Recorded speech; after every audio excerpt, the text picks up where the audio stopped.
ज़बां उर्दू, बहारों की ज़बां उर्दू,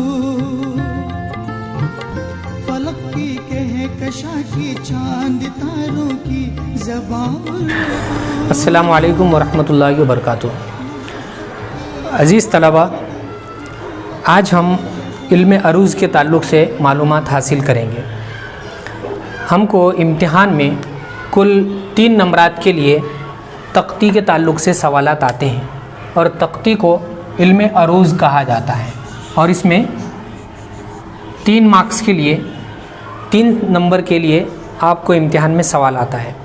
सवाल कुछ इस तरह आता है कि आपको 2 शेर दिए जाते हैं, दर्ज झेल शेर में से किसी एक की तख्ती कीजिए और बहर का नाम लिखिए। तो आपको 2 शेर दिए जाते हैं। 2 शेर में से एक शेर आपको बहरे मुतक़ारिब मुसम्मन सालिम का दिया जाता है और एक शेर बहरे हज़ज मुसम्मन सालिम का दिया जाता है। तो आपको शेर को पहचानना होता है, उसके अरकान को पहचानना होता है और उस बहर और अरकान को पहचान कर उसकी आपको तख्ती करनी होती है। तो आज हम तख्ती के ताल्लुक़ से मालूमात हासिल करेंगे। अज़ीज़ तलबा, क्योंकि अरकान बहर बहुत सी हैं, लेकिन 11वीं और 12वीं जमात के सिलेबस के एतबार से, निसाब के एतबार से जो तख्ती दी गई है उसमें सिर्फ़ 2 बहरें हैं। बहर में सिर्फ 2 बहरें हैं। एक बहरे मुतक़ारिब मुसम्मन सालिम जिसके अरकान फ़ऊलन है, दूसरी बहरे हज़ज मुसम्मन सालिम जिसके अरकान मफ़ाइलुन है।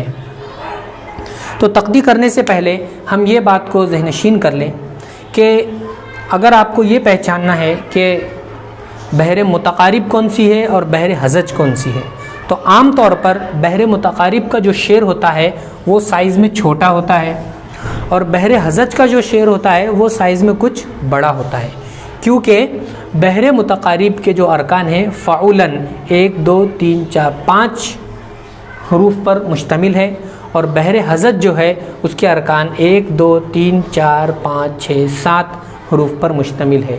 तो बहरे हज़ज का शेर बड़ा होगा और बहरे मुतक़ारिब मुसम्मन सालिम का शेर छोटा होगा।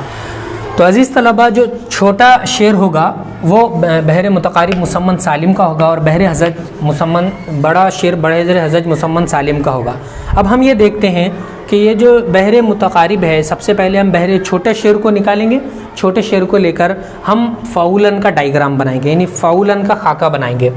फ़ऊलन का खाका अलग होता है, मफ़ाइलुन का खाका अलग होता है। तो सबसे पहले आपको अगर तख्ती करनी होती है तो पहले शेर दिया जाता है, शेर आपको लिखना है और शेर लिखने के बाद आपको कुछ इस तरह के खाके आपको बनाने हैं।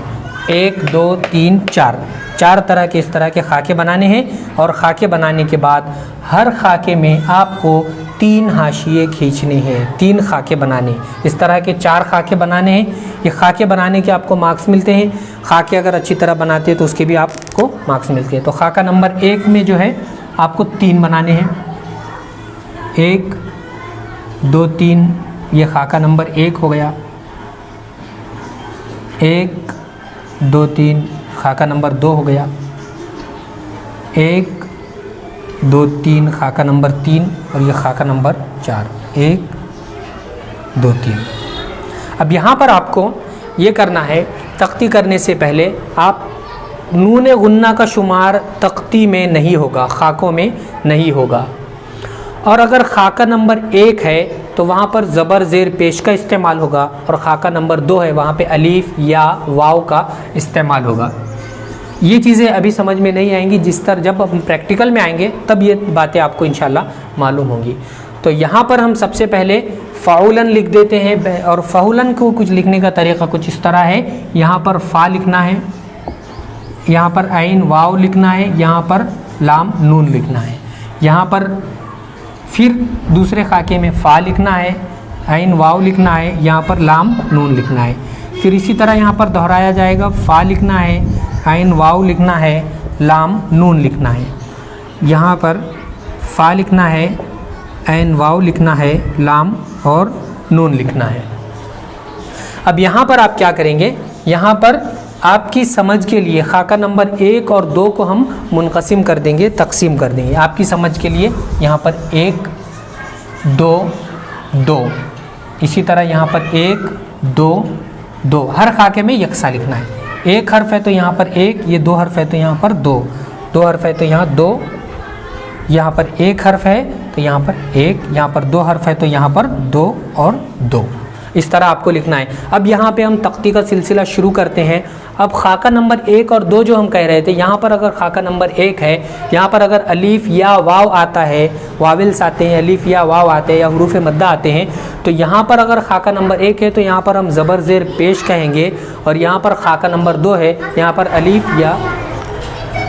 तो अज़ीज़ तलबा, हम नून गुन्ना का शुमार तख्ती में नहीं करेंगे। इस तरह के हम तमाम जो अशार हैं अब लिखना यहाँ पर तख्ती करना शुरू कर देंगे। तो खाका नंबर 1 में सिर्फ 1 हर्फ आएगा और नंबर 2 में सिर्फ 2 हर्फ आएंगे। तो यहाँ पर मकामात का मीम म, यहाँ पर काफ अलीफ, यहाँ पर मीम अलीफ, यहाँ पर ता लिखना है।